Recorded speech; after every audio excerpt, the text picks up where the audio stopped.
Masungit daw sabi nila, di nila alam bawat utos sinusunod. Dahil iyon ang tama, hindi pwedeng magkamali kahit gusto kong umiti. May pamilya akong uuwian, kaya kailangan maging matatag. Hindi ako nandito para husgahan ka, nandito ako para siguraduhin ligtas ka. Kung minsan mahigpit, minsan tahimik lang,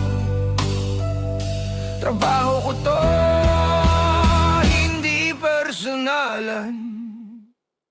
Ako ang gwardiya sa dilim at liwanag, habang tulog ang lungsod, nagbabantay walang pagod.